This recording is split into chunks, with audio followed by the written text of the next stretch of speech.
Hi everyone, welcome back to Liz Sews and day 3 of the Boylston Bra sew along using the Boylston pattern by Orange Lingerie. If you've missed day 1 or 2, make sure to check out the links above. Today's the final day of the sew along and we will finish up our bra by attaching the elastics, then the straps, finishing the underwire channeling, putting hook and eyes on, and then finally inserting our wires. So we're going to start out by putting in the band elastic. So you're generally going to have 2 different widths of picot elastic. The band elastic is going to be the thicker of the 2. You can see here in comparison, the underarm picot is much narrower. So the picot elastic is attached in 2 passes. The first pass, we're going to take the bra on the outside. We're going to take the plush side of our picot elastic. So you can see I have sort of a rougher side and then one that's plush. So we want the plush side facing up on the outside of the bra. And then you're going to want to align your straight edge of the elastic with the straight edge of the bottom of the bra. We're going to sew with a zigzag stitch as close as we can get to these little picot bumpy bits. So here's what it looks like when it's sewn on. I did change out my thread. When you're sewing on elastic like this, specifically if it's a contrasting color like I'm using here, whatever thread is in the top of your machine is what's going to show up on the inside of your bra. And whatever in your bobbin is going to be what shows up on the outside of your bra. So in my case, I've got yellow on the top, and then my bobbin I kept with that same aqua thread. Now when you're sewing on the bottom band elastic, I prefer not to put any tension. I have seen some people who have much smaller rib cages than I do put tension on the band elastic just because they like a really firm fit. However, I have some soft bits around my midsection, so I don't want anything that's going to be too tight and give me that sort of like pudging out appearance. So I don't put any tension on my elastic when I'm sewing it in. So now that we've got that done in the first pass, all we're going to do is simply fold it to the inside of the bra. And we're going to take a second pass on the sewing machine with a zigzag stitch, and this time we're going to sew as close as we can to the straight edge of the elastic. You know you've done it right if you can sort of just see that decorative edge just barely peeking out from the front of the bra.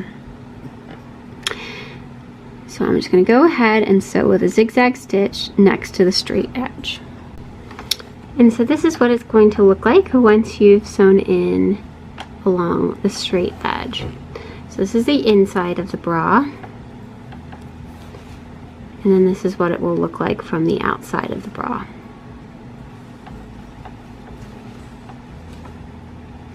Now we're going to sew in the picot elastic that goes along the top of the band and then up onto the strap extension.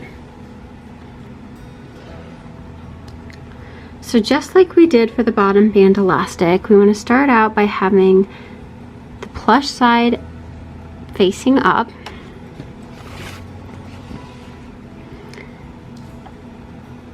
The plush side of the elastic facing up, and then we want to go onto the right side of the bra and align our straight edges.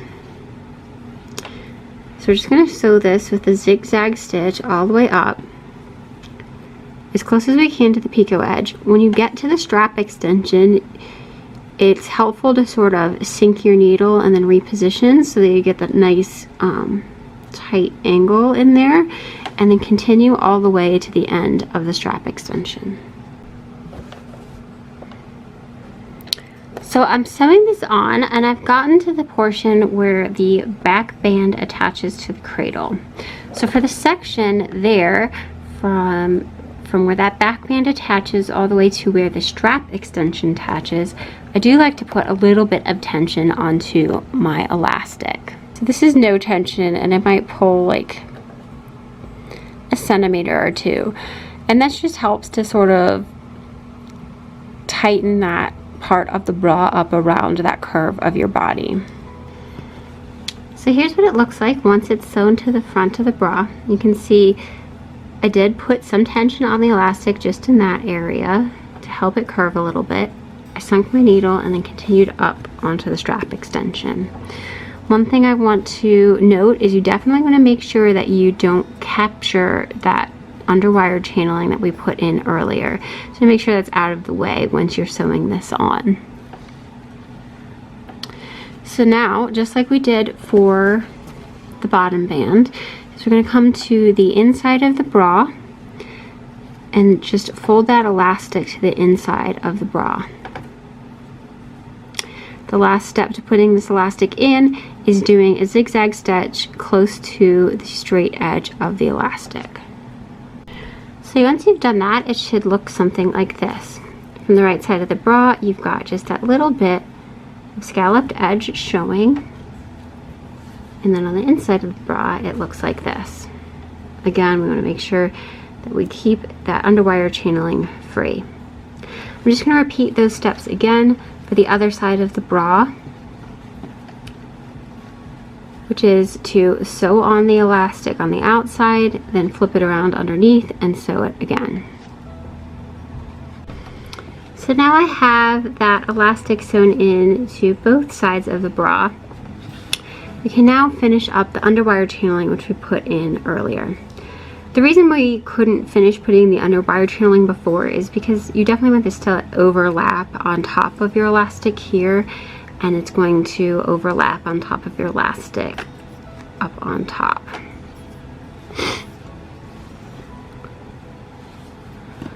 So the first step in finishing that underwire channeling is you're going to go to the outside of your bra.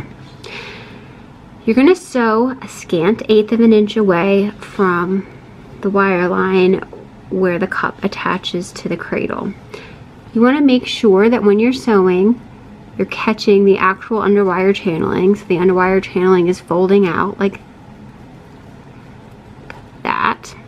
It is very oftentimes, especially on larger cup sizes, you'll find that the underwire channeling might overlap a little bit on the very center of the bridge, and that's completely fine.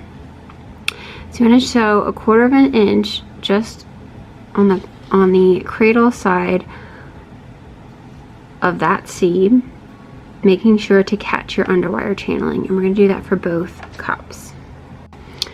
So once you've done that, it should look something like this. Now most pattern directions have you do the second pass of the underwire channeling from the outside. I personally have not had very much luck doing it that way.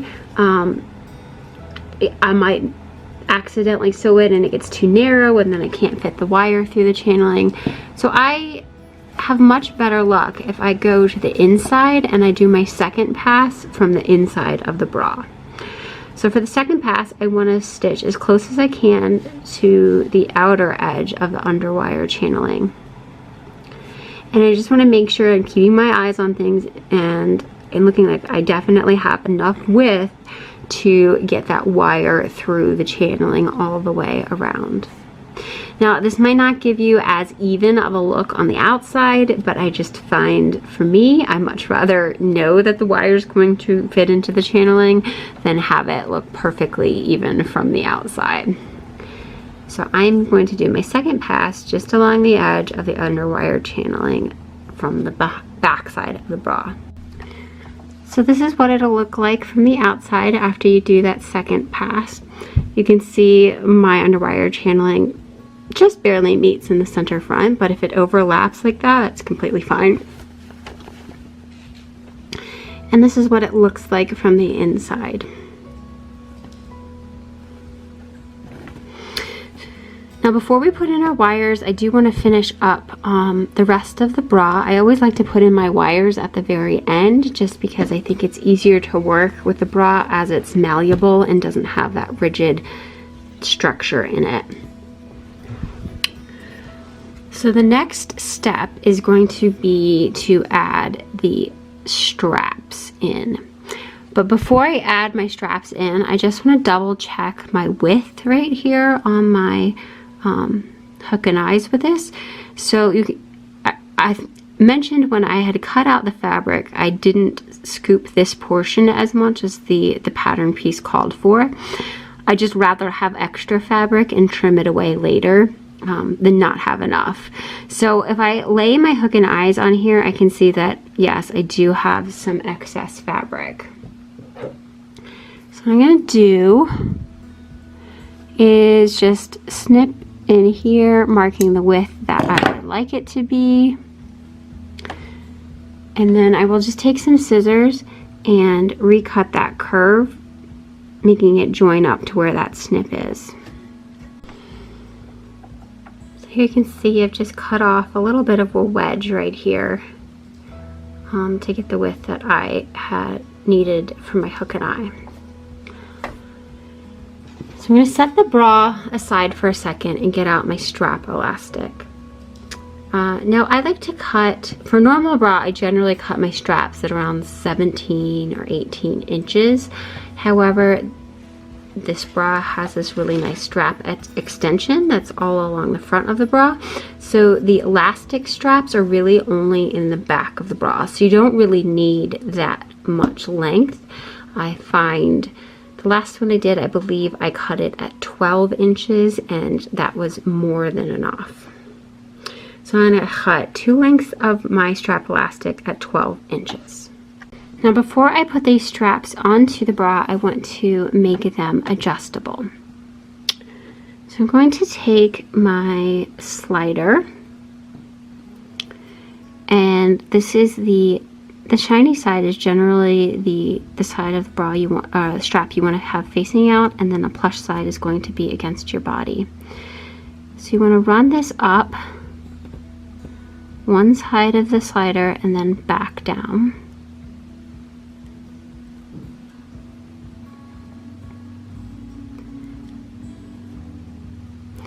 Then I'm going to secure this with a straight stitch, doing maybe 2 or 3 passes just to make sure it's really on there securely.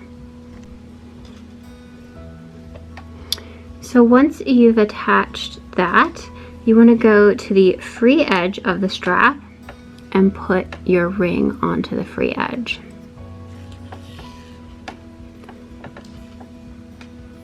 Then you want to fold the free edge back up to your slider and put it in, and then back out.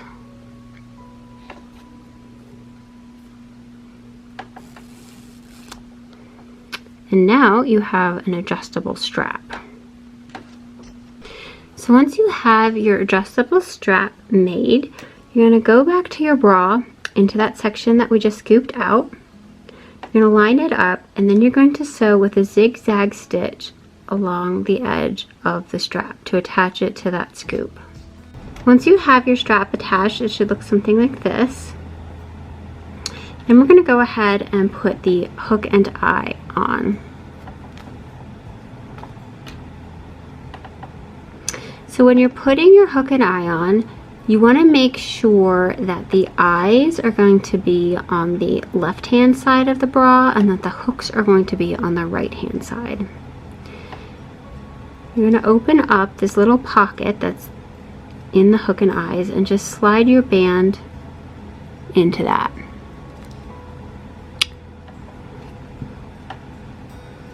So you can see why I wanted to adjust the height of this before I attached the strap. That way I know that it fits in perfectly. So I'm just going to sew with a zigzag stitch down this side. So this is what it'll look like once it's attached. Then we're going to go in on the other side of the bra and attach the hooks. So I want to be looking at the outside of the bra. You can tell it's the outside because the strap is on the top.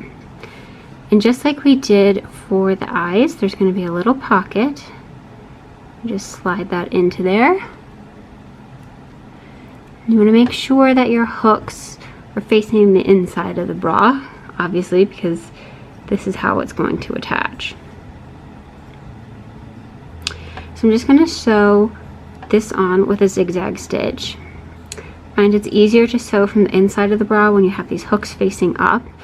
The other thing is that I find that my walking foot is too wide to really sew this very well, so I do switch over to my regular presser foot at this point.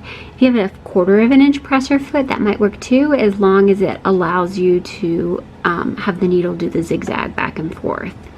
Some of the 1/4 inch narrower presser foots only allow for a straight stitch, so I don't want you to break any needles. So I'm going to go ahead and stitch this on with a zigzag stitch. So here we have that all sewn on. The bra has a way of closing. Really getting to the home stretch now. So all we have to do is attach the other end of our strap and then get our wires in place. So I'm going to take the strap extension from the front and my strap from the back. I'm going to feed it into this ring. Now I used a particularly narrow strap. I think that for my cup size it recommends using a 1/2 of an inch strap, so it might be a little bit of a tight fit into that ring, but I can get it. And all I need to do is from the underside, I'll just sew back and forth a couple times to secure it. So this is what it's going to look like once it's been secured. The last step is to put in your wires. So as you remember, we closed up the wire channeling in the center front, but it should still be open underneath the arm. So when you're looking at the wire, you're going to have a short side. This is going to be the center front, and then the longer side is going to be the underarm. Now a lot of times the wire suppliers will mark the bridge or center front of the wire with a different color. So this one has a little bit of a blue paint on there, but sometimes the other side is marked. So that's not always a hard and fast rule, but generally if you're looking at the wire, it should be fairly easy to tell what goes to the center front. So when you're putting the wire in, you're wiring the channel that we've sewn in should have a pocket that's inside of it. So the wire is going to go into the channeling. It shouldn't be between the channeling and the fabric. It should be completely encased by the channeling. And you want to start with the center front side and then push it in.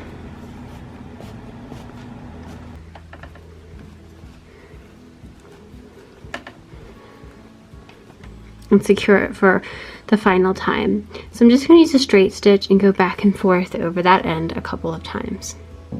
Now I've secured that channeling in place. You can see my wire does end a little bit short, and that is exactly where I want it to be. And from the outside, it'll look like this. And that's the last step of your bra. Well, this concludes the Boylston Bra Sew Along. I hope you guys have enjoyed the tutorial, and I can't wait to see what things you guys have made using these instructions. Until next time, take care.